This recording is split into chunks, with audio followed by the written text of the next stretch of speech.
Selamat pagi kepada Ibu Ririn, selaku dosen pengampu mata kuliah klinis C dan teman-teman sekalian. Pada hari ini kelompok 6 Jung akan mempresentasikan tentang gangguan motorik.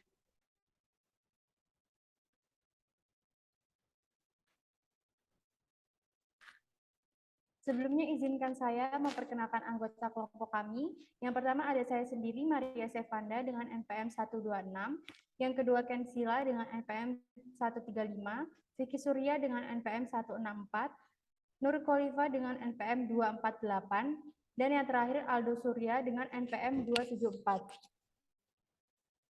Selanjutnya pengertian akan dijelaskan oleh teman saya. Baik, saya akan menjelaskan tentang pengertian gangguan motorik.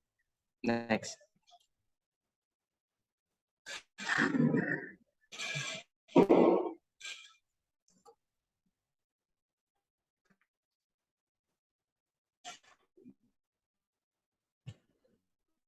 Ayo next. Gangguan saraf motorik merupakan kelainan dari perjalanan saraf motorik yang secara perlahan menyebabkan gangguan progresif dari sel-sel saraf di otak. Komponen neuron-neuron di otak yang tidak berfungsi dengan baik menyebabkan kelemahan saraf motorik yang berguna untuk mengontrol pergerakan otot tubuh. Gangguan tersebut muncul akibat dari beberapa faktor yang secara perlahan mengganggu aktivitas dan kelangsungan hidup. Pengobatan hingga selama ini masih menjadi bahan penelitian untuk memberikan terapi terbaik agar gangguan motorik dapat hilang dan saraf kerja otot kembali sempurna. Sistem saraf secara singkat dibagi menjadi dua, yaitu saraf sensorik dan saraf motorik. Saraf sensorik berfungsi untuk mengantarkan informasi dari luar organ tubuh menuju sistem saraf pusat. Saraf merespon objek sensori dari luar tubuh seperti sensori indera pendengaran, penciuman, penglihatan, sensasi panas dingin, sensasi rasa sakit, trauma, dan sebagainya. Sedangkan saraf motorik berfungsi sebagai jalur perhubungan informasi dari sistem saraf pusat menuju otot-otot di tubuh sehingga memberikan respon kontraksi. Next.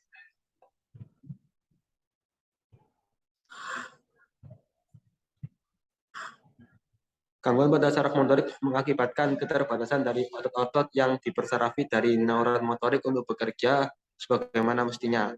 Salah satu kasus gangguan saraf motorik yang paling sering terjadi yaitu ALS atau amyotrophic lateral sclerosis.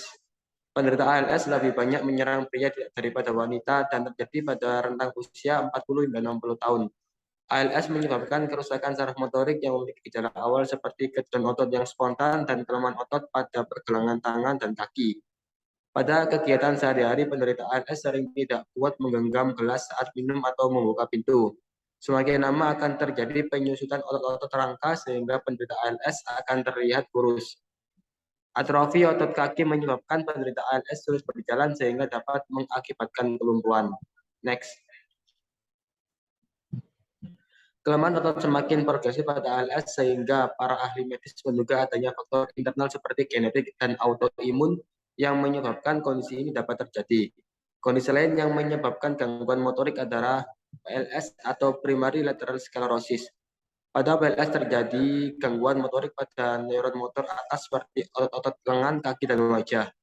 Akibatnya penderita PLS menjadi kesulitan untuk berbicara dan mengekspresikan muka, tersedak air liur berlebihan.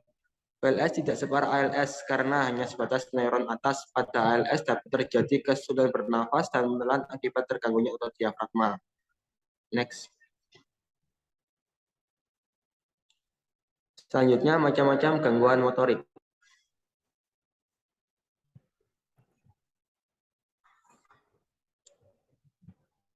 Yang pertama, gangguan koordinasi perkembangan.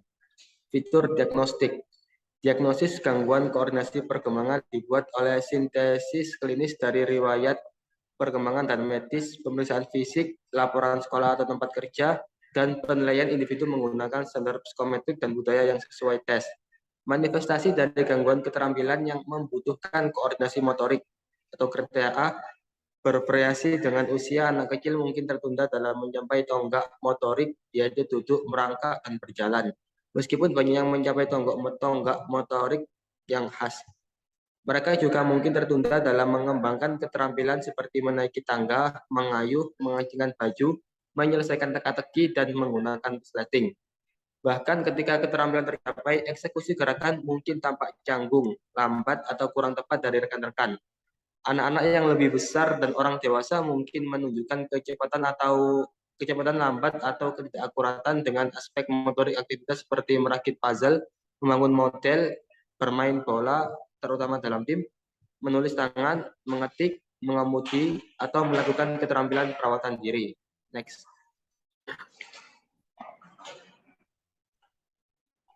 Gangguan koordinasi perkembangan didiagnosis hanya jika gangguan dalam keterampilan motorik secara signifikan mengganggu kinerja atau partisipasi dalam kegiatan sehari-hari dalam keluarga, kehidupan sosial, sekolah, atau masyarakat. Contoh kegiatan tersebut termasuk mendapatkan berpakaian, makan dengan peralatan yang sesuai usia dan tidak berantakan, melakukan aktivitas fisik permainan dengan orang lain, menggunakan alat khusus di kelas seperti penggaris dan gunting, dan berpartisipasi dalam kegiatan senam bersama sekolah. Tidak hanya untuk melakukan tindakan ini, juga kelembatan yang nyata dalam eksekusi adalah hal biasa. Kompetensi tulisan tangan sering terpengaruh. Akibatnya mempengaruhi keterbacaan dan atau kecepatan keluaran tertulis dan mempengaruhi akademik prestasi. Dampaknya dibedakan dari kesulitan belajar tertentu dengan penekanan pada komponen motorik keterampilan keluaran tertulis. Pada orang dewasa, keterampilan sehari-hari dalam pendidikan dan pekerjaan, terutama yang membutuhkan kecepatan dan akurasi, dipengaruhi oleh koordinasi masalah. Next.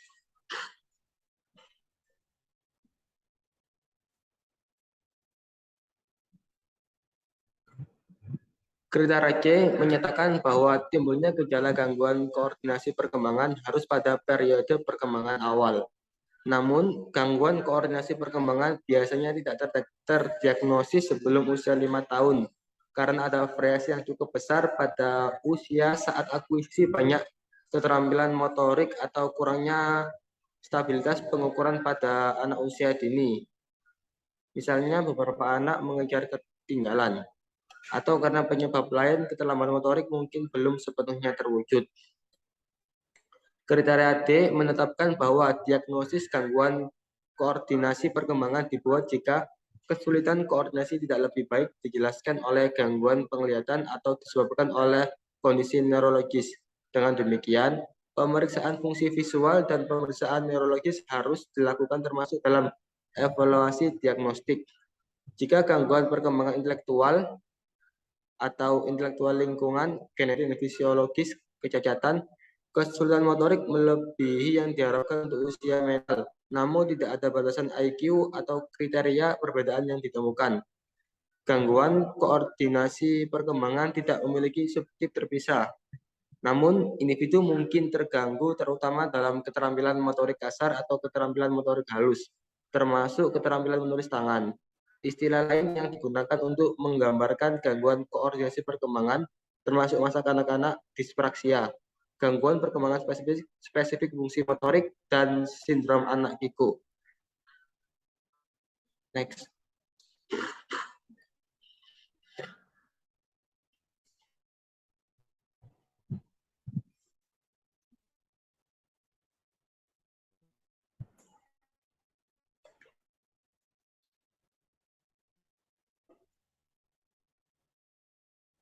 Fitur terkait. Beberapa anak dengan gangguan koordinasi perkembangan menunjukkan tambahan. Biasanya ditekan aktivitas motorik seperti gerakan koreiform anggota badan yang tidak ditopang atau gerakan cermin. Ini gerakan meluap disebut sebagai ketidakdewasaan perkembangan saraf atau saraf lunak, tanda-tanda daripada kelainan neurologis. Dalam literatur saat ini dan praktik klinis, mereka peran dalam diagnosis masih belum jelas, membutuhkan evaluasi lebih lanjut. Prevalensi. Prevalensi gangguan koordinasi perkembangan pada anak usia 5-11 tahun bergeser antara 5 hingga 8% lintas negara. Di Inggris Raya, 1,8% anak usia 7 tahun didiagnosis dengan gangguan koordinasi perkembangan yang parah dan 3% dengan kemungkinan perkembangan gangguan koordinasi. Dan 7-8% di Kanada, Swedia, dan Taiwan. Laki-laki lebih sering terkena dibanding wanita, dengan rasio pria banding wanita antara 2:1 dan 7:1. Next.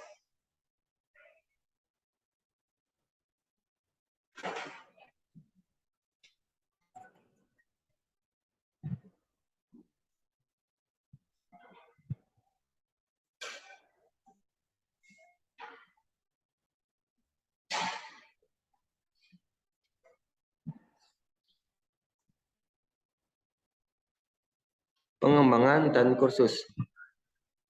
Perjalanan gangguan koordinasi perkembangan bervariasi tetapi stabil setidaknya sampai 1 tahun dan 2 tahun tindak lanjut.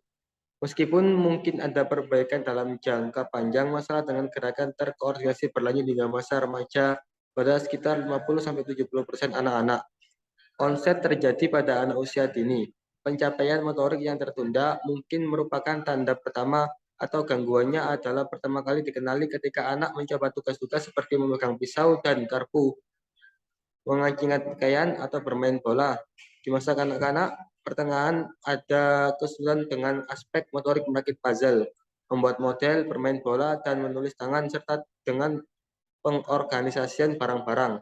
Ketika pengurutan dan koordinasi motorik diperlukan. Pada masa dewasa awal, ada kesulitan terus-menerus dalam mempelajari tugas-tugas baru yang melibatkan keterampilan motorik kompleks atau otomatis, termasuk mengemudi dan menggunakan alat. Ketidakmampuan untuk membuat catatan dan menulis tangan dengan cepat dapat mempengaruhi kinerja dalam tempat kerja. Terjadi bersamaan dengan gangguan lain. Lihat bagian komorbiditas untuk ini gangguan. Memiliki dampak.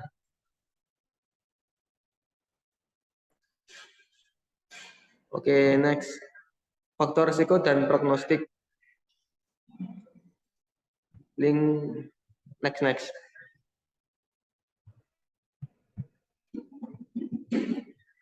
Faktor risiko dan prognostik. Lingkungan. Gangguan koordinasi perkembangan dikaitkan dengan prematuritas dan kelahiran rendah berat badan dan dengan paparan alkohol sebelum melahirkan. Genetik dan fisiologis. Gangguan dalam proses perkembangan saraf yang mendasari telah ditemukan dalam keterampilan visual motorik, termasuk persepsi visual motorik dan mentalisasi spasial. Disfungsi cerebellum yang mempengaruhi kemampuan untuk membuat penyesuaian motorik yang cepat sebagai pengubah kursus. Gangguan motorik karena kondisi medis lain. Gangguan perkembangan intelektual, kompleksitas gerakan yang diperlukan meningkat, mungkin juga terlibat. Namun yang tepat dasar saraf dari gangguan koordinasi perkembangan masih belum jelas. Karena gangguan koordinasi perkembangan terjadi bersamaan dengan gangguan perkembangan saraf lainnya, termasuk ADHD. Ketidakmampuan belajar spesifik dan gangguan spektrum autisme, efek genetik bersama telah diusulkan. Namun keukuran konsisten pada kembar muncul hanya dalam kasus yang parah. Pengubah kursus. Individu dengan ADHD dan dengan gangguan koordinasi perkembangan menunjukkan lebih banyak gangguan daripada individu dengan ADHD tanpa koordinasi perkembangan kekacauan. Next.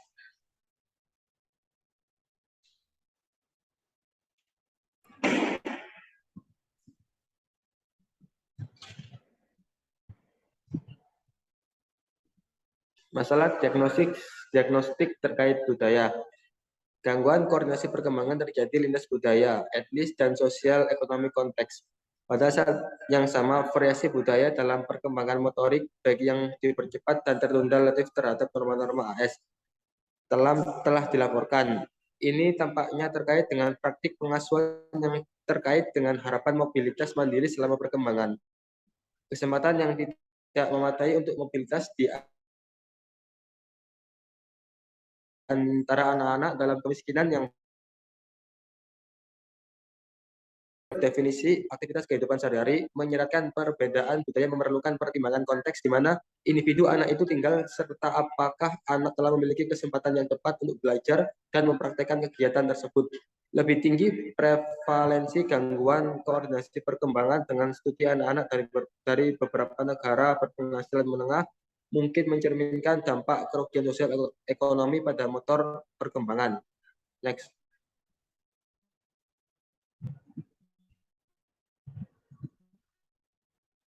Konsekuensi fungsional dari gangguan koordinasi perkembangan. Gangguan koordinasi perkembangan menyebabkan gangguan kinerja fungsional dalam aktivitas kehidupan sehari-hari. dan gangguan meningkat dengan kondisi yang terjadi bersamaan. Konsekuensi dari gangguan koordinasi perkembangan termasuk berkurangnya partisipasi dalam permainan tim dan olahraga, harga diri dan rasa harga diri yang buruk, masalah emosional atau perilaku, terganggu prestasi akademik, kebugaran fisik yang buruk, berkurangnya aktivitas fisik dan obesitas dan miskin. Perbedaan diagnosa. Gangguan motorik karena kondisi medis lain, masalah dalam koordinasi mungkin terkait dengan gangguan fungsi visual dan gangguan neurologis tertentu. Misalnya cerebral palsy, lesi progresif cerebellum, dan gangguan neuromuskular. Dalam kasus seperti itu, ada temuan tambahan pada pemeriksaan neurologis.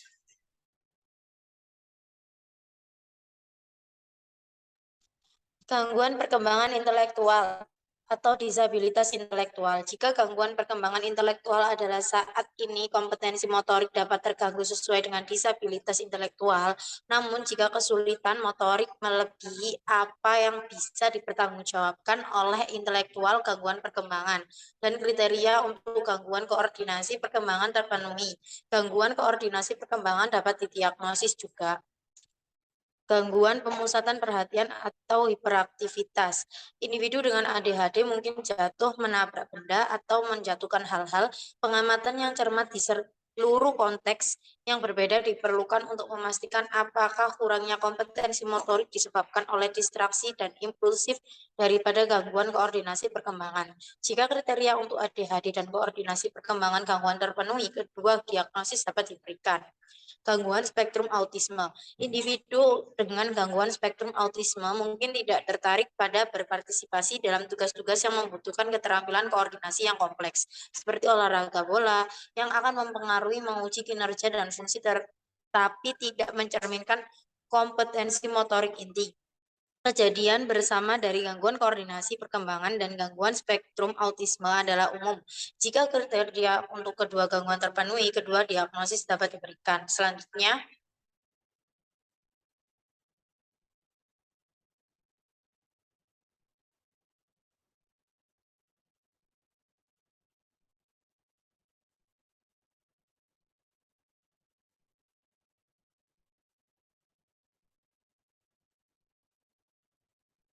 sindrom hipermobilitas sendi. Individu dengan sindrom yang menyebabkan sendi hiperektensibel atau ditemukan pada pemeriksaan fisik sering dengan keluhan nyeri dapat hadir dengan gejala yang mirip dengan orang-orang dari gangguan koordinasi perkembangan kualitas hidup yang berhubungan dengan kesehatan.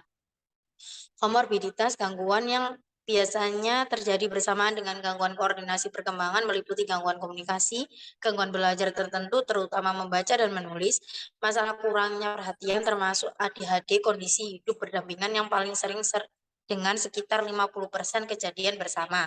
Gangguan spektrum autisme, masalah perilaku yang mengganggu dan emosional, dan bersama sindrom hipermobilitas, kluster yang berbeda dari co-occurrence mungkin ada cluster dengan gangguan membaca yang parah, masalah motorik halus, dan masalah tulisan tangan. Kluster lain dengan gangguan kontrol gerakan dan perencanaan motorik. Kehadiran gangguan lain tidak mengecualikan gangguan koordinasi perkembangan tetapi dapat membuat pengujian lebih sulit dan mungkin mandiri mengganggu pelaksanaan aktivitas kehidupan sehari-hari, sehingga membutuhkan penilaian pemeriksaan dalam menganggap gangguan pada keterampilan motorik. Selanjutnya,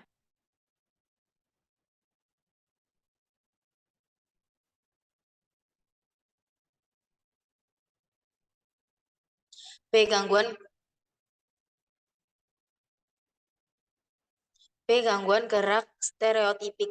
Prosedur perekaman. Untuk gangguan gerakan stereotipik yang terkait dengan genetik yang diketahui atau medis lain, kondisi gangguan perkembangan saraf atau faktor lingkungan, merekam gerakan stereotip gangguan yang terkait dengan nama, kondisi, gangguan, atau faktor. Penentu, tingkat keparahan gerakan stereotip yang tidak melukai diri sendiri berkisar dari presentasi ringan yang mudah ditekan oleh stimulus sensorik atau gangguan terhadap gerakan terus-menerus yang nyata mengganggu semua aktivitas kehidupan sehari-hari. Perilaku melukai diri sendiri memiliki tingkat keparahan yang berbeda-beda dengan berbagai dimensi, termasuk frekuensi, dampak pada fungsi adaptif, dan tingkat keparahan cedera tubuh. Amputasi jari hingga ablasi retina akibat membenturkan kepala. Selanjutnya, Fitur diagnostik, fitur penting dari gangguan gerakan stereotip adalah berulang, tampaknya didorong, dan perilaku motorik yang tampaknya tanpa tujuan. Perilaku ini sering berirama gerakan kepala, tangan, atau tubuh tanpa fungsi adaptif yang jelas. Gerakan mungkin atau mungkin tidak menanggapi upaya untuk menghentikannya. Di antara anak-anak yang biasanya berkembang, pengulangan gerakan biasanya dapat dihentikan ketika perhatian diarahkan padanya atau ketika anak terganggu dari melakukan mereka. Di antara anak-anak dengan perkembangan saraf gangguan, perilaku biasanya kurang responsif terhadap upaya tersebut. Dalam kasus lain, individu menunjukkan perilaku menahan diri, misalnya duduk di tangan, membungkus lengan pakaian, menemukan alat pelindung. Repertoar perilaku bervariasi. Setiap individu menyajikan dengan miliknya sendiri perilaku tanda tangan yang berpola individual. Contohnya stereotip yang tidak merugikan diri sendiri, gerakan termasuk tetapi tidak terbatas pada tubuh mengayun, mengepakkan bilateral, atau memutarkan tangan, menjentikan atau mengibaskan jari di depan wajah, melambaikan tangan dan kepala mengangguk. Perenggangan mulut umumnya terlihat dalam hubungan dengan gerakan ekstremitas. Perilaku melukai diri sendiri yang distereotipkan termasuk tetapi tidak terbatas pada membenturkan kepala berulang-ulang, wajah menampar, menusuk mata, dan menggigit tangan, bibir, atau bagian tubuh lainnya. Menusuk mata khususnya tentang itu terjadi lebih sering di antara anak-anak dengan gangguan penglihatan. Beberapa gerakan dapat digabungkan, misalnya memiringkan kepala, mengayunkan batang tubuh, melambaikan tali kecil berulang-ulang di depan wajah. Gerakan stereotip dapat terjadi berkali-kali dalam sehari, berlangsung beberapa detik hingga beberapa menit atau lebih lama. Frekuensi dapat bervariasi dari banyak kejadian dalam satu hari hingga beberapa minggu berlalu di antara episode. Perilaku bervariasi dalam konteks terjadi ketika individu asik dengan kegiatan lain, ketika bersemangat, stres, lelah, atau bosan. Kriteria mensyaratkan bahwa gerakan menjadi tampak tanpa tujuan, namun beberapa fungsi mungkin dilayani oleh gerakan. Misalnya gerakan stereotip dapat mengurangi kecemasan sebagai respon terhadap eksternal stressor. Selanjutnya, kriteria B mensyaratkan bahwa gerak stereotip mengganggu sosial, akademik, atau lainnya aktivitas, dan pada beberapa anak dapat mengakibatkan cedera diri. Ada atau tidak adanya perilaku melukai diri sendiri harus ditunjukkan dengan menggunakan penentu, dengan perilaku melukai diri sendiri atau tanpa perilaku melukai diri sendiri. Awal dari gerakan stereotip berada pada periode perkembangan awal. Kriteria D membutuhkan bahwa perilaku stereotip berulang dalam penggangguan gerakan stereotipik tidak disebabkan oleh efek fisiologis, suatu zat atau kondisi neurologis, dan tidak lebih baik dijelaskan oleh gangguan perkembangan saraf atau mental lainnya. Kehadiran gerakan stereotip dapat menunjukkan masalah perkembangan saraf yang tidak terdeteksi, terutama pada anak usia 1-3 tahun. Prevalensi gerakan stereotip sederhana, misalnya bergoyang, sering terjadi pada anak-anak muda yang biasanya berkembang pada anak-anak, misalnya 5-19% di Inggris dan Amerika Serikat. Stereotip yang kompleks kan jauh lebih jarang terjadi pada sekitar 3-4%, antara 4 dan 16% individu dengan gangguan perkembangan intelektual atau cacat intelektual dalam sampel dari negara-negara berpenghasilan tinggi terlibat dalam stereotip dan melukai diri sendiri. Selanjutnya,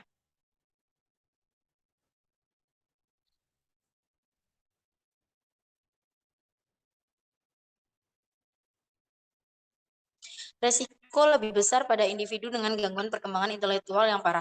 Di antara individu dengan intelektual gangguan perkembangan yang tinggal di fasilitas perumahan, 10-15% mungkin memiliki stereotip gangguan gerakan dengan cedera diri, perilaku dan minat yang berulang dan terbatas, mungkin berisiko penanda untuk timbulnya self-injury, agresi, dan kehancuran pada anak-anak dengan parah gangguan perkembangan intelektual. Pengembangan dan kursus gerakan stereotip biasanya dimulai dari 3 tahun pertama kehidupan. Stereotip sederhana gerak yang umum pada masa bayi dan mungkin terlibat dalam akuisisi penggunaan motorik. Di anak-anak yang mengembangkan stereotip motorik kompleks, sekitar 80% menunjukkan gejala sebelumnya usia 24 bulan, 12% antara 24 sampai 35 bulan, dan 8% pada 36 bulan atau lebih. Dalam kebanyakan biasanya mengembangkan anak-anak, keparahan dan frekuensi gerakan stereotip berkurang dari waktu ke waktu. Timbulnya stereotip motorik kompleks mungkin pada masa bayi atau lebih lambat dalam periode perkembangan. Di antara individu dengan perkembangan intelektual, gangguan stereotip perilaku melukai diri sendiri dapat bertahan selama bertahun-tahun meskipun tipografi atau pola melukai diri sendiri dapat berubah. Selanjutnya, Faktor resiko dan prognostik. Yang pertama, lingkungan. Isolasi sosial merupakan faktor resiko untuk stimulasi diri yang dapat berkembang menjadi gerakan stereotipik dengan cedera diri berulang. Stres lingkungan juga dapat memicu perilaku stereotip. Ketakutan dapat mengubah keadaan fisiologis mengakibatkan peningkatan frekuensi perilaku stereotip. Yang kedua, genetik dan fisiologis. Gangguan gerakan stereotip diyakini agak diwariskan berdasarkan frekuensi tinggi kasus yang memiliki riwayat keluarga positif stereotip motorik. Pengurangan yang signifikan dalam volume putamen pada anak-anak dengan stereotip menunjukkan bahwa perbedaan jalur kortikal strial yang terkait dengan perilaku kebiasaan, yaitu premotor ke putamen posterior circuit, mungkin menjadi situs anatomi yang mendasari stereotip motorik kompleks, kognitif rendah, fungsi terkait dengan resiko yang lebih besar untuk perilaku stereotip dan respon yang lebih buruk terhadap intervensi. Gerakan stereotip lebih sering terjadi di antara individu yang gangguan perkembangan intelektual sedang hingga berat atau dalam, yang berdasarkan sindrom tertentu. Misalnya sindrom Rett atau faktor lingkungan, misalnya lingkungan yang relatif tidak memadai. Tampaknya beresiko lebih tinggi untuk stereotip perilaku melukai diri sendiri yang berulang, mungkin fenotype perilaku pada sindrom neurogenetik.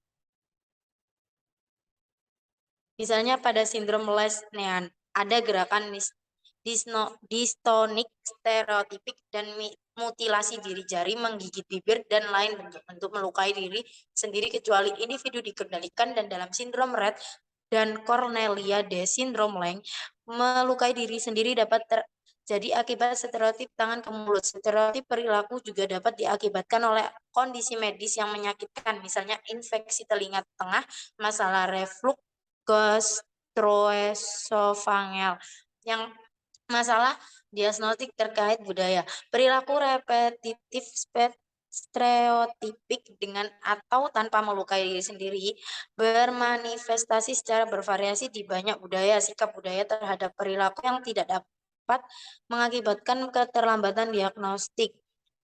Budaya keseluruhan toleransi dan sikap terhadap gerakan stereotip bervariasi dan harus diperhatikan. Perbedaan diagnostik. Yang pertama, perkembangan normal. Gerakan stereotip sederhana biasanya terjadi pada masa bayi dan anak usia dini. Goyangan dapat terjadi dalam transisi dari tidur ke bangun, perilaku yang biasanya hilang dengan usia. Stereotipik kompleks kurang umum pada anak-anak yang sedang berkembang dan biasanya dapat ditekan oleh distraksi atau stimulasi sensorik. Rutinitas harian individu jarang terpengaruh dan gerakan umumnya tidak menyebabkan anak tertekan. Diagnosanya tidak tepat dalam keadaan ini. Yang kedua, gangguan spektrum autisme. Gerakan stereotip mungkin merupakan gejala autisme gangguan spektrum dan harus dipertimbangkan ketika gerakan dan perilaku berulang sedang dievaluasi. Defisit komunikasi sosial dan timbal balik yang bermanifestasi dalam spektrum autisme, gangguan umumnya tidak ada dalam gangguan gerakan stereotip. Dan dengan demikian, interaksi sosial komunikasi, dan perilaku dan minat berulang yang kaku merupakan ciri yang membedakan kapan gangguan spektrum autisme hadir. Gangguan gerakan stereotipik diagnosis hanya ketika ada melukai diri sendiri atau ketika perilaku stereotip cukup parah untuk menjadi fokus perlakuan. Yang ketiga, gangguan tik. Biasanya stereotip memiliki usia onset yang lebih awal sebelum 3 tahun daripada tics yang memiliki usia rata-rata saat onset 4-6 tahun. Mereka juga konsisten dan tetap pada polanya atau topografi dibandingkan dengan tics yang bervariasi dalam presentasinya. Biasanya berubah dalam karakter dari waktu ke waktu. Stereotip mungkin melibatkan lengan, tangan, dan keseluruhan tubuh, sedangkan tics biasanya melibatkan mata, wajah, kepala, dan bahu. Stereotip lebih tepat berirama atau durasinya lebih lemah daripada tics, yang umumnya singkat, cepat, acak, dan berfluktuasi. Stereotip adalah ego sinoptik. Anak-anak menikmatinya sebagai lawan dari tics, yaitu biasanya ego disnotik. Tics meningkat dan berkurang di lokasi dan waktu dan secara unik terkait dengan dorongan firasat. Tics dan stereotip gerakan keduanya dikurangi oleh gangguan. Yang keempat, gangguan obsesif kompulsif dan terkait. Gangguan gerakan stereotip dibedakan dari gangguan obsesif kompulsif atau OCD dengan tidak adanya obsesi serta oleh sifat perilaku yang berulang. Dalam OCD, individu merasa terdorong untuk melakukan perilaku berulang dalam respon terhadap suatu obsesi atau menurut aturan yang harus diterapkan secara kaku. Sedangkan dalam gangguan gerakan stereotip, perilaku yang tampaknya didorong tetapi tampaknya tanpa tujuan. Trichotillomania, gangguan mencabut rambut, dan gangguan eksoriasi atau mengambil kulit ditandai oleh perilaku berulang yang berfokus pada tubuh, yaitu menarik rambut dan menguliti kulit, yang mungkin tampak didorong tetapi itu tidak tampak tanpa tujuan, dan itu mungkin tidak berpola atau berirama. Selanjutnya, onset pada trichotillomania dan gangguan ekskoriasi biasanya tidak terjadi pada awal periode perkembangan, melainkan sekitar pubertas atau lebih lambat. Yang kelima, kondisi neurologis dan medis lain. Diagnosis gerakan stereotip memerlukan pengecualian kebiasaan tingkah laku, diskinesia paroksismal, dan korea herediter jinak. Sebuah riwayat neurologis dan pemeriksaan yang diperlukan untuk menilai fitur sugestif lain seperti mioklonus, distonia, tics, dan korea. Gerakan tak sadar yang terkait dengan kondisi neurologis dapat dibedakan dengan tanda dan gejalanya. Sebagai contoh, gerakan stereotip berulang pada tardif diskinesia dapat dibedakan dengan riwayat penggunaan neuroleptik kronis dan diskinesia oral atau wajah yang khas atau batang tubuh atau anggota badan yang tidak teratur gerak. Jenis gerak ini tidak mengakibatkan cedera diri. Stereotip adalah hal yang umum manifestasi dari berbagai gangguan neurogenetik seperti sindrom Leishman, Rett syndrome, sindrom X-Rampus, sindrom Cornelia, dan sindrom Smith. Untuk gangguan gerakan stereotipik yang terkait dengan genetik yang diketahui atau medis lain, kondisi gangguan perkembangan saraf atau faktor lingkungan merekam gerakan stereotip gangguan yang terkait dengan nama kondisi, gangguan, dan faktor. Yang keenam, perilaku berulang yang diinduksi zat. Diagnostik gangguan gerakan stereotip tidak sesuai untuk pengambilan atau garukan kulit berulang yang terkait dengan keracunan amfetamin atau melecehkan. Dalam kasus seperti ini, diagnostik OCD yang diinduksi zat atau obat dan gangguan terkait akan berlaku. Yang ketujuh, stereotip fungsional konvensi. Gerakan stereotip harus dibedakan dari gerakan konversi. Onset tiba-tiba, mudah teralihkan, mengubah pola dengan perbaikan atau kejengkelan yang tidak dapat dijelaskan, dan koeksistensi gejala fungsional lainnya. Gangguan gejala neurologis adalah beberapa ciri khas yang membantu mengidentifikasi stereotip fungsional. Komorbiditas umum pada anak-anak dengan stereotip motorik kronis termasuk defisit perhatian, gangguan hiperaktif, masalah koordinasi motorik, gangguan tics, dan kecemasan. C. Gangguan tik. Penentu spesifier hanya tics motorik atau hanya tics vokal hanya diperlukan untuk persisten gangguan tik motorik atau vokal. Fitur diagnostik gangguan tik terdiri dari 5 kategori diagnostik, yaitu gangguan turnet motorik persisten atau gangguan tik vokal, gangguan tik sementara, dan tik spesifik, dan tik tidak spesifik lainnya gangguan. Diagnosis untuk salah satu gangguan tik spesifik diantaranya pada adanya motorik atau tics vokal, durasi tics, usia saat onset, dan tidak adanya penyebab yang diketahui seperti kondisi medis lain atau penggunaan zat. Tik diagnostik gangguan adalah hierarkis dalam urutan, yaitu gangguan third rate diikuti oleh persisten, gangguan tik motorik atau vokal diikuti oleh tik sementara, gangguan diikuti oleh gangguan tik tertentu dan tidak spesifik lainnya. Sekali gangguan tik di satu tingkat hierarki di diagnosis hierarki yang lebih rendah tidak dapat dibuat. Tics biasanya tiba-tiba cepat berulang gerakan motorik atau vokalisasi non-ritmik. Beberapa tics motorik dapat berupa berupa gerakan memutar atau mengencangkan yang lebih lambat yang terjadi pada panjang yang bervariasi waktu. Seorang individu mungkin menunjukkan beberapa tics dari waktu ke waktu, tetapi pada tics waktu tertentu, tics repertoire dapat berulang dengan cara yang khas. Meskipun tics dapat mencakup hampir semua otot kelompok atau vokalisasi tics tertentu seperti mengedipkan mata atau membersihkan tenggorokan. Umum terjadi di populasi pasien, seringkali ada sensasi tidak nyaman yang terlokalisir sebelum tics, dan kebanyakan individu melaporkan dorongan untuk tics. Akibatnya, tics umumnya dialami sebagai tidak sengaja, tetapi beberapa tics dapat secara sukarela ditekan untuk berbagai panjang waktu. Selanjutnya akan disampaikan oleh rekan saya.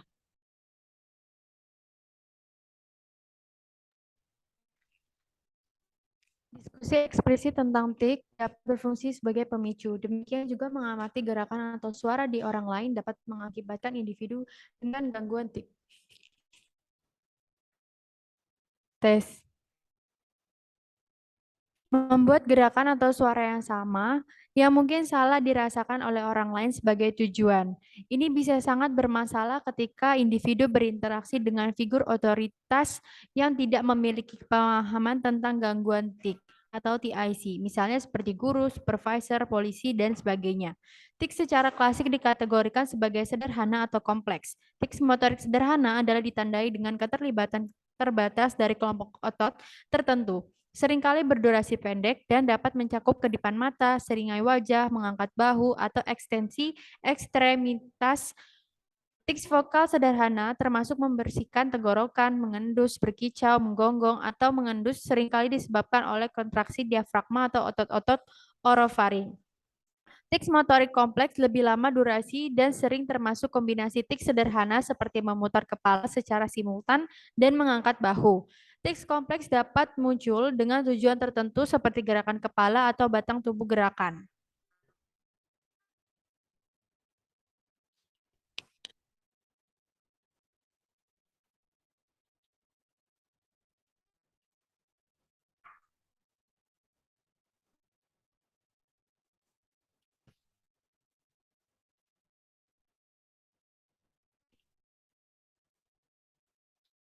Mereka juga dapat mencakup tiruan dari gerakan orang lain atau biasa kita sebut ekoparaksia, atau gerakan seksual atau tabu yang biasa disebut kopropaksia. Demikian pula tics vokal kompleks memiliki makna linguistik atau kata-kata atau sebagian kata, dan dapat mencakup penanggulangan bunyi atau kata-kata sendiri yang biasa disebut palilalia. Mengulangi kata atau parafrasa yang terakhir didengar yang biasa disebut ekolalia, atau mengucapkan kata-kata yang tidak dapat diterima secara sosial, termasuk kata-kata kotor atau hinaan etnis, ras, atau agama yang biasa disebut koprolalia. Yang penting, koprolalia, saya ulangi, koprolalia adalah ucapan tiba-tiba, gonggongan tajam, atau gerutan dan tidak memiliki prosodi ucapan tidak pantas yang serupa diamati dalam interaksi manusia. Kehadiran tics motorik dan atau vokal bervariasi dari 5 gangguan TIC. Kriteria yang pertama adalah A, untuk gangguan Tourette, baik tics motorik dan vokal harus ada walaupun tidak harus bersamaan. Sedangkan untuk gangguan tik motorik atau vokal yang persisten kronis, hanya motorik atau hanya tik vokal hadir. Untuk gangguan tik sementara, tik motorik dan atau vokal mungkin ada. Untuk gangguan tik tertentu atau tidak spesifik lainnya, tik atau gejala seperti tik paling baik dicirikan sebagai tik tetapi atipikal dalam presentasi atau usia saat onset atau memiliki etiologi yang diketahui. Kriteria durasi minimum 1 tahun atau kriteria B memastikan bahwa individu yang didiagnosis dengan baik gangguan Tourette atau gangguan motorik atau vokal persisten kronis telah persisten gejala. Tics bertambah parah dan berkurang, dan beberapa individu mungkin memiliki interval bebas tics sebesar minggu ke bulan. Namun, seorang individu yang memiliki tics lebih dari 1 tahun sejak onset tics pertama akan dianggap memiliki gejala persisten terlepas dari bebas tics intermittent periode. Untuk individu dengan tics motorik dan atau vokal kurang dari 1 tahun sejak onset tics pertama, diagnosis gangguan tics sementara dapat dipertimbangkan. Timbulnya tics harus terjadi sebelum usia 18 tahun atau termasuk dalam kriteria C. Gangguan tik biasanya dimulai pada periode prapubertas dengan usia rata-rata onset antara 4 dan 6 tahun dan dengan kejadian gangguan tik onset pertama menurun tahun-tahun remaja selanjutnya. Onset pertama tik di masa dewasa sangat jarang dan sering dikaitkan dengan paparan zat terlarang, misalnya penggunaan kokain berlebihan dan sebagainya, adalah hasil dari saraf pusat gangguan sistem atau terkait dengan gangguan neurologis fungsional. Meskipun onset pertama tics adalah jarang terjadi pada remaja dan orang dewasa, tidak jarang remaja dan orang dewasa hadir untuk penilaian diagnostik awal dan ketika dievaluasi dengan cermat berikan riwayat tics yang lebih ringan penanggalan kembali ke masa kanak-kanak. Bahkan jika fase perkembangan sebelumnya termasuk periode bulan bebas tik atau bertahun-tahun. Gerakan abnormal onset pertama yang menunjukkan tics yang terjadi di luar usia biasanya rentang harus menghasilkan evaluasi untuk gangguan gerakan lainnya, termasuk fungsi seperti tik, gerakan, atau vokalisasi yang kompleks. Tics tidak dapat dikaitkan dengan efek fisiologis suatu zat atau atau medis lainnya, kondisi dalam kriteria D. Bila ada bukti kuat dari amnesis, pemeriksaan fisik dan atau hasil laboratorium untuk menunjukkan penyebab yang masuk akal, promaksimal, dan kemungkinan untuk gangguan tik, diagnosis gangguan tik tertentu lainnya harus digunakan. Setelah sebelumnya memenuhi kriteria diagnostik untuk gangguan Tourette meniadakan kemungkinan diagnostik gangguan tik atau TIC motorik atau vokal yang persisten kronis termasuk dalam kriteria E. Demikian pula diagnosis sebelumnya gangguan tik atau TIC motorik atau vokal persisten kronis meniadakan diagnosis gangguan tik sementara atau gangguan tik tertentu atau tidak spesifik lainnya yang termasuk dalam kriteria E. Selanjutnya adalah prevalensi. Tik umum terjadi pada masa kanak-kanak, tetapi sementara dalam banyak kasus, sebuah survei nasional di Amerika Serikat diperkirakan 3/1000 untuk prevalensi kasus yang diidentifikasi secara klinis. Frekuensi dari kasus yang diidentifikasi lebih rendah di antara orang Afrika dan Amerika serta orang Latin, yang mungkin terkait dengan perbedaan dalam akses ke perawatan. Perkiraan prevalensi gangguan Tourette di Kanada berkisaran antara 3 hingga 9/1000 anak usia sekolah. Secara global, laki-laki lebih umum terkena dibandingkan perempuan dengan rasio bervariasi dari 2:1 sampai 4:1. Studi epidemiologi memiliki menunjukkan tics hadir pada anak-anak dari semua benua, tetapi tingkat prevalensi yang tepat dipengaruhi oleh perbedaan metodologis dalam penelitian. Selanjutnya adalah pengembangan dan kursus. Onset pertama tics biasanya antara usia 4 dan 6 tahun. Kedipan mata sangat khas karena suatu gejala awal. Tingkat keparahan puncak terjadi di antara usia 10 dan 12 tahun dengan penurunan tingkat keparahan selama masa remaja. Banyak orang dewasa dengan gangguan tik atau TIC mengalami gejala yang berkurang, namun persentase individu akan memiliki gejala yang terus-menerus parah dan memburuk di masa dewasanya. Tik bermanifestasi serupa di semua kelompok umur dan di seluruh rentang hidup. Tik bertambah dan berkurang keparahan tergantung dari frekuensi dan intensitas dan dari waktu ke waktu berubah sehubung dengan otot yang terkena kelompok dan sifat vokalisasi. Banyak individu termasuk anak kecil melaporkan bahwa tik dikaitkan dengan sensasi tubuh lokal yang mendahului tik atau TIC dan dorongan firasat untuk bergerak. Mungkin sulit untuk menemukan kata-kata untuk menggambarkan sensasi dan dorongan firasat ini.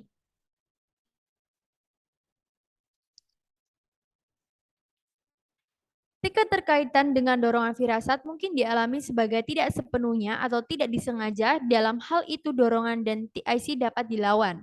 Seorang individu mungkin juga merasa perlu untuk melakukan tik atau TIC berulang kali atau dengan cara tertentu sampai individu merasa bahwa tik atau TIC telah dilakukan tepat.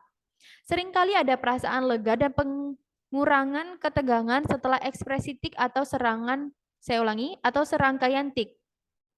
Kerentanan terhadap berkembangnya kondisi yang terjadi selama bersama berubah saat individu lewat melalui usia risiko untuk berbagai kondisi yang terjadi bersama. Misalnya anak-anak prapubertas dengan gangguan tik lebih mudah untuk menunjukkan gangguan perhatian defisit atau hiperaktivitas yang terjadi bersamaan atau biasa kita sebut ADHD.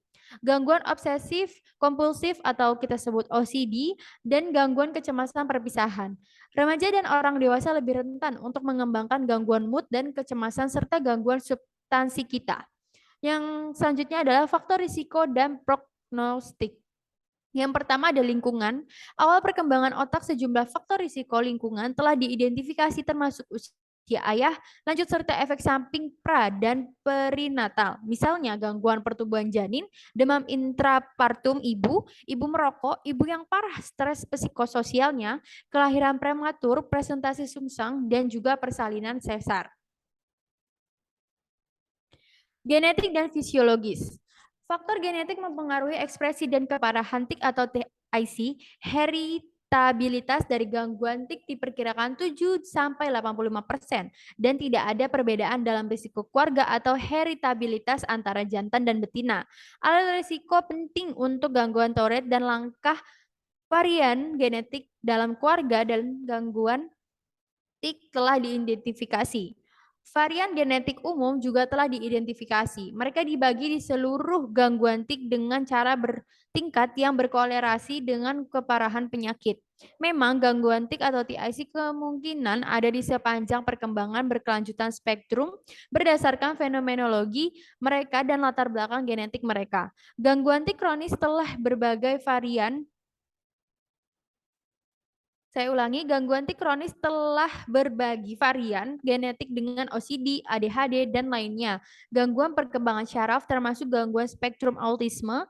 Selain itu, individu dengan gangguan TIC atau tik berada pada peningkatan risiko untuk mengembangkan gangguan autoimun. Misalnya, Hashimoto's thyroiditis. Semakin terbukti bahwa sistem kekebalan dan peradangan saraf berperan penting dalam patobiologi tik setidaknya pada sebagian individu yang terkena, misalnya mereka dengan Korea Sydenham. Namun lebih banyak pekerjaan diperlukan untuk memahami biobehavioral dasar dan peran penyebab potensial infeksi untuk kondisi neuropsikiatri lainnya, termasuk sindrom neuropsikiatri onset akut pediatrik dan autoimun pediatrik gangguan neuropsikiatri yang berhubungan dengan infeksi streptococcus. Pengubahan kursus. Tics meningkat oleh kecemasan, kegembiraan, dan kelelahan yang lebih baik selama aktivitas tenang dan fokus. Misalnya, banyak individu memiliki lebih sedikit tics saat bertunangan dalam tugas-tugas yang membutuhkan perhatian terfokus dan kontrol motorik. Peristiwa yang menegangkan atau menyenangkan, misalnya mengambil tes, berpartisipasi dalam kegiatan yang menarik, sering memperburuk tics. Masalah diagnostik terkait budaya.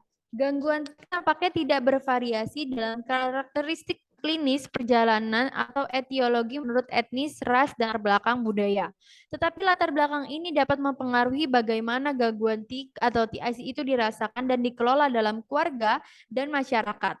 Mempengaruhi pola mencari bantuan dan pilihan pengobatan seperti usia saat presentasi di layanan khusus, misalnya disukai jarak sosial dari individu dengan gangguan tik, misalnya ketika bekerja atau belajar bersama, adalah lebih besar dalam sampel Korea daripada dalam studi AS. Masalah diagnostik terkait jenis kelamin dan gender. Laki-laki lebih sering terkena daripada perempuan, tetapi tidak ada perbedaan jenis kelamin dalam jenis tik. Usia saat onset atau kursus. Wanita dengan gangguan tik persisten mungkin lebih mungkin untuk mengalami kecemasan dan depresi. Asosiasi dengan pikiran dan perilaku bunuh diri. Gerakan abnormal yang mungkin menyertai kondisi medis lainnya, termasuk lainnya gangguan gerak.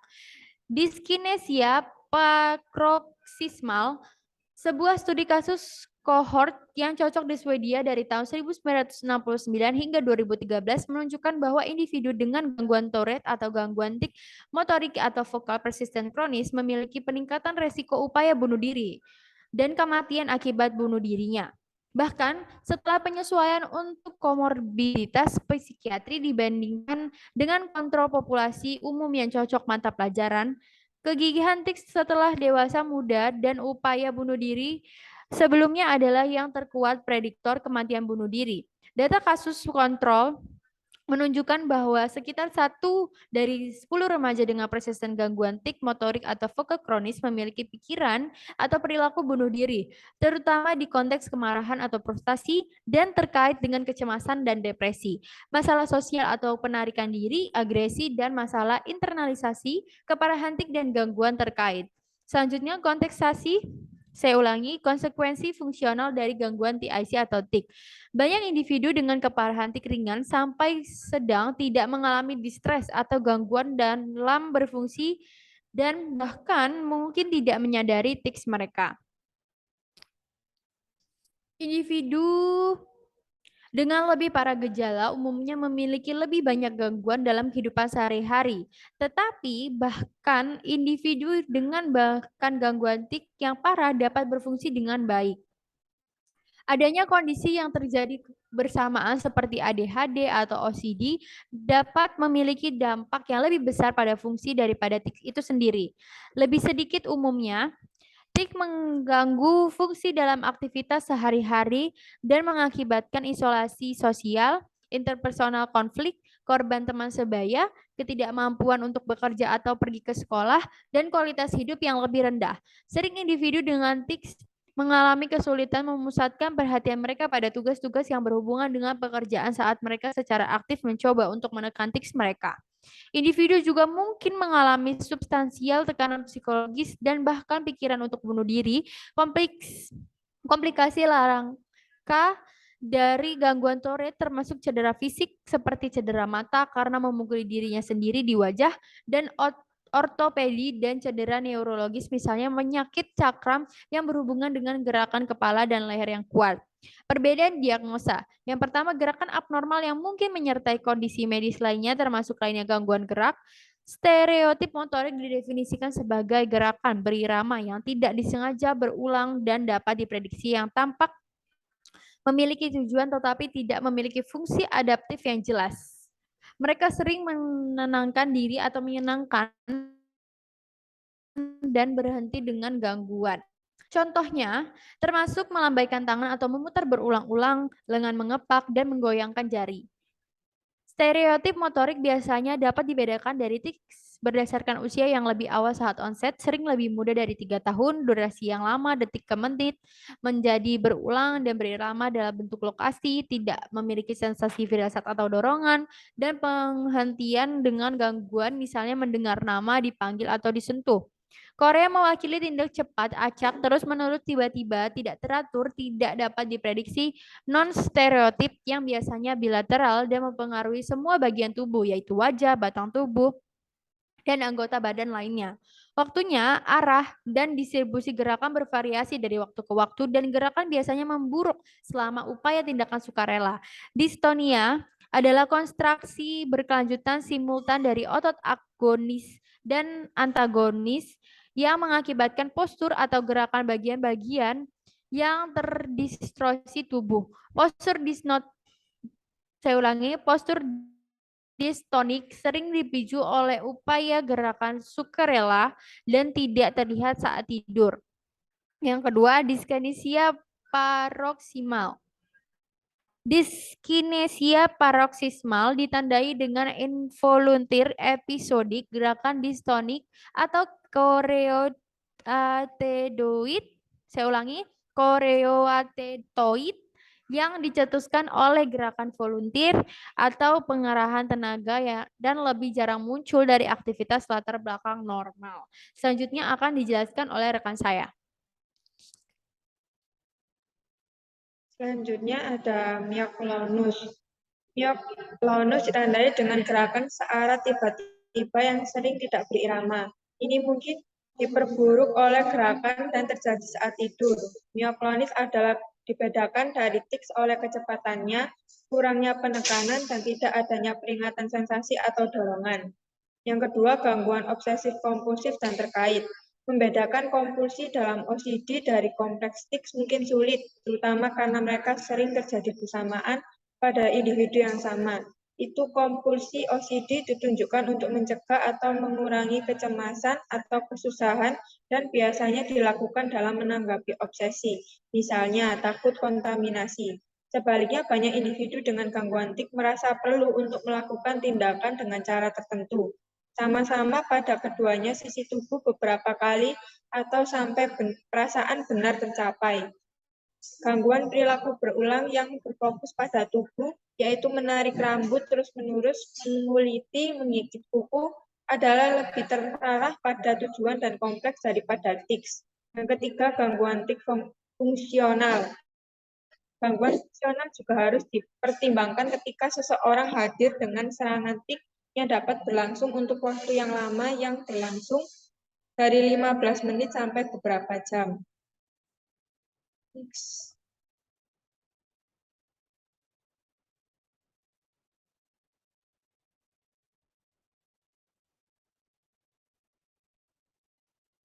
Komorbiditas banyak kondisi medis dan psikiatri telah digambarkan sebagai terjadi bersamaan dengan gangguan tik dan ADHD, perilaku mengganggu dan OCD, dan gangguan terkait terutama umum.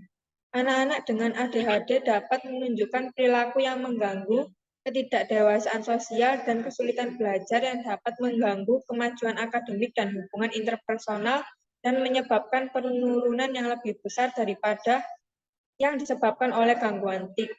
Obsesif kompulsif, gejala yang diamati pada gangguan tik cenderung memiliki usia yang lebih awal. Saat onset dan sering ditandai dengan kebutuhan akan simetri dan ketepatan dan atau pikiran terlarang atau tabu.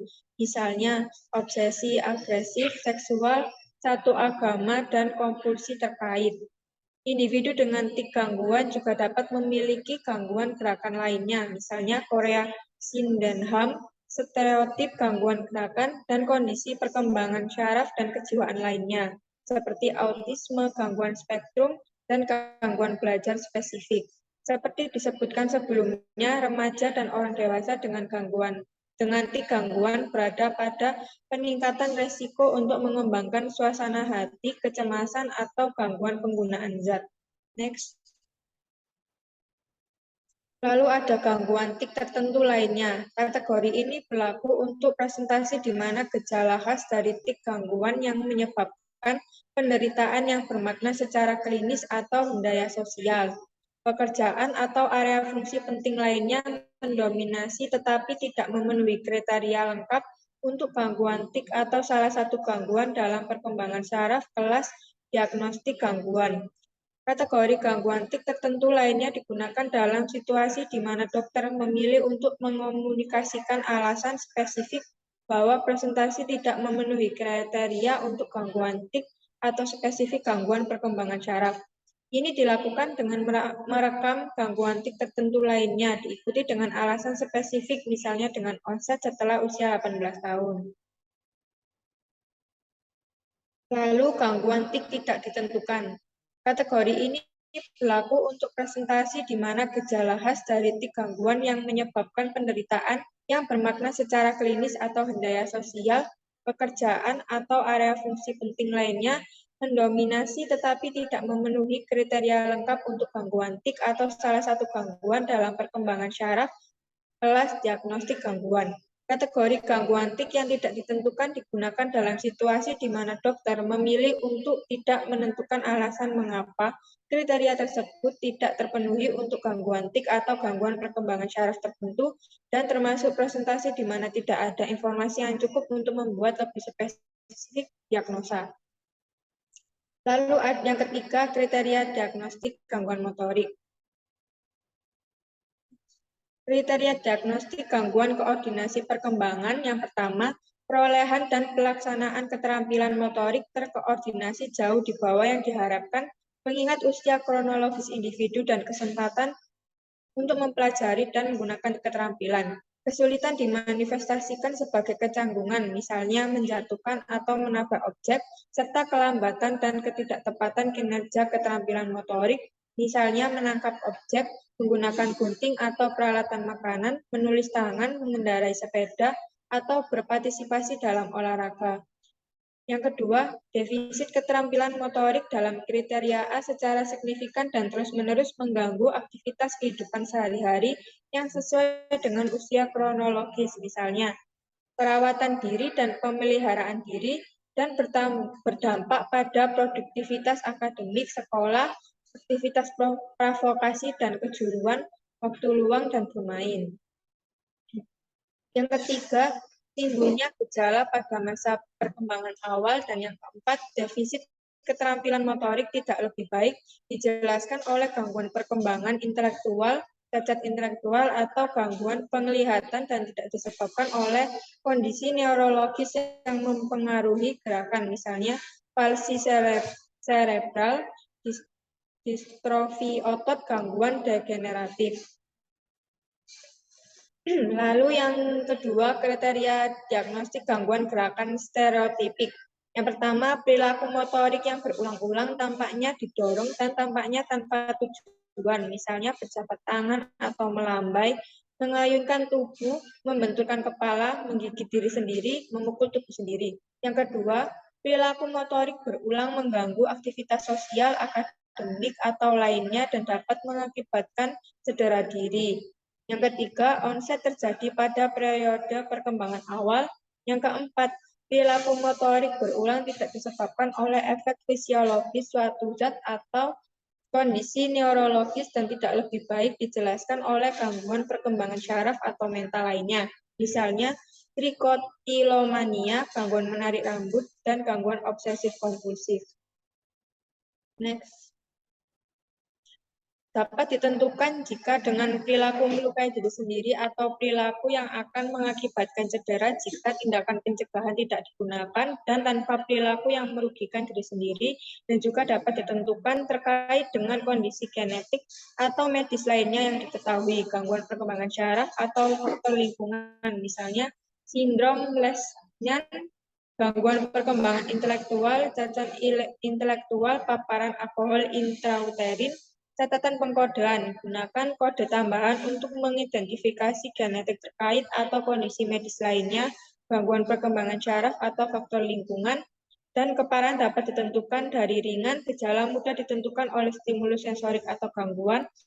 Untuk sedang, gejala memerlukan tindakan pelindungan eksplisit dan modifikasi perilaku, dan berat, pemantauan terus-menerus, dan tindakan pelindungan diperlukan untuk mencegah cedera serius. Yang selanjutnya, kriteria diagnostik gangguan TIK. Catatan, TIK adalah gerakan motorik atau vokalisasi yang tiba-tiba, cepat, berulang, tidak berirama. Untuk gangguan Tourette, yang pertama, baik beberapa motorik dan satu atau lebih tics vokal telah hadir pada beberapa waktu selama penyakit meskipun tidak harus bersamaan. Yang kedua, frekuensi tics dapat meningkat dan berkurang, tetapi telah menetap selama lebih dari 1 tahun sejak onset tics pertama. Yang ketiga, onset sebelum usia 18 tahun. Yang keempat, gangguan tidak disebabkan oleh efek fisiologis suatu zat, misalnya kokain atau kondisi medis lainnya. Misalnya, penyakit Huntington, encephalitis pasca-viral. Lalu gangguan tik motorik atau vokal persisten kronis. Yang pertama, tik motorik atau vokal tunggal atau ganda telah ada selama penyakit, tetapi tidak baik motorik maupun vokal. Frekuensi tik dapat meningkat dan berkurang, tetapi telah menetap selama lebih dari 1 tahun sejak onset tik pertama. Yang ketiga, onset sebelum usia 18 tahun, dan yang keempat, gangguan tidak disebabkan oleh efek fisiologis suatu zat, misalnya kokain atau kondisi medis lainnya, misalnya penyakit Huntington, encephalitis pasca-viral. Yang kelima, kriteria tidak pernah terpenuhi untuk gangguan Tourette. Dapat ditentukan jika hanya dengan tics motorik dan tics vokal. Lalu gangguan tics sementara. Yang pertama, tics motorik dan atau vokal tunggal atau ganda. Yang kedua, tics telah muncul kurang dari 1 tahun sejak onset tics pertama. Yang ketiga, onset sebelum usia 18 tahun. Yang keempat, gangguan tidak disebabkan oleh efek fisiologis suatu zat, misalnya kokain atau kondisi medis lainnya. misalnya penyakit Huntington, encephalitis viral, dan yang kelima, kriteria tidak pernah terpenuhi untuk gangguan teoretik atau gangguan tik motorik atau vokal yang persisten. Selanjutnya akan dilanjutkan oleh teman saya. Baik, untuk yang selanjutnya adalah kriteria diagnostik gangguan tik tertentu lainnya. Kategori ini berlaku untuk presentasi di mana gejala yang khas dari gangguan tik yang menyebabkan penderitaan yang signifikan secara klinis atau hendaya dalam fungsi sosial, pekerjaan, atau area fungsi penting lainnya mendominasi tetapi tidak memenuhi kriteria penuh untuk gangguan tik atau salah satu gangguan dalam perkembangan saraf, kelas diagnostik gangguan. Kategori gangguan tik spesifik lainnya digunakan dalam situasi di mana dokter memilih untuk mengkomunikasikan alasan spesifik bahwa presentasi tidak memenuhi kriteria untuk gangguan tik atau gangguan perkembangan saraf tertentu. Ini dilakukan dengan mencatat gangguan tik spesifik lainnya diikuti dengan alasan spesifik, misalnya dengan onset setelah usia 18 tahun. Lanjut. Yang selanjutnya adalah kriteria diagnostik untuk gangguan tik tidak ditentukan. Kategori ini berlaku untuk presentasi di mana gejala yang khas dari gangguan tik yang menyebabkan penderitaan yang signifikan secara klinis atau hendaya dalam fungsi sosial, pekerjaan, atau area fungsi penting lainnya mendominasi, tetapi tidak memenuhi kriteria penuh untuk gangguan tik atau untuk salah satu gangguan di kelas diagnostik gangguan perkembangan saraf. Kategori gangguan tik yang tidak ditentukan digunakan dalam situasi di mana dokter memilih bukan untuk menentukan alasan mengapa kriteria tidak terpenuhi untuk gangguan tik atau untuk gangguan perkembangan saraf tertentu dan termasuk presentasi di mana tidak ada informasi yang cukup untuk membuat diagnosis yang lebih spesifik. Lanjut. Untuk yang selanjutnya adalah contoh kasus yang sering ditemukan dalam gangguan motorik. Lanjut. Nah, kasus yang sering muncul yaitu kasus developmental coordination disorder DCD atau gangguan perkembangan koordinasi. Untuk kasus pertama, subjek A berusia 8 tahun. Subjek A memiliki ketidakseimbangan dalam aktivitas yang berkaitan dengan motorik. Sebagai contoh, ketidakmampuan subjek dalam menaiki dan menuruni tangga karena tidak bisa memperkirakan jarak langkah. Nah, ini juga termasuk ke kriteria A dalam DSM-5 yang menyatakan bahwa ketidakmampuan subjek dalam gerakan motorik. Kemudian oleh karena itu ia terjatuh ketika menaiki tangga dan menuruni tangga. Kemudian subjek juga sulit melakukan aktivitas sehari-hari seperti tidak bisa menggantikan baju dan menggunakan resleting. Ini juga termasuk dalam kriteria B, yaitu ketidakmampuan individu dalam melakukan aktivitas sehari-hari. Kemudian eksekusi gerakan subjek lebih lambat daripada rekan seumurannya. Subjek juga tidak bisa membuat kerajinan tangan seperti melipat origami. Subjek tidak bisa mengikuti instruksi yang diberikan. Ini juga termasuk kriteria B juga, karena ia tidak bisa mengikuti pelajaran yang ada. Kemudian keterampilan menulis yang kurang dari kemampuan menulis pada umurnya. Lanjut. Kasus 2, subjek B berusia 11 tahun. Subjek B tidak mampu melakukan aktivitas olahraga seperti sepak bola. Subjek tidak memiliki ketepatan dalam menendang dan menerima bola. Kemudian subjek tidak bisa menyusun puzzle dengan tepat. Nah, contoh-contoh di kasus 2 ini juga termasuk dalam subjek A tadi yang sering ditemukan dalam hal tersebut. Nah, di subjek B itu yang usianya lebih tinggi juga sering ditemukan dalam hal seperti berikut. Lanjut. Nah, untuk acuan referensi kami DSM-5-TR lanjut. Jika teman-teman ada pertanyaan, dipersilakan untuk bertanya. Lanjut. Sekian presentasi dari kelompok kami. Terima kasih. Wassalamualaikum warahmatullahi wabarakatuh.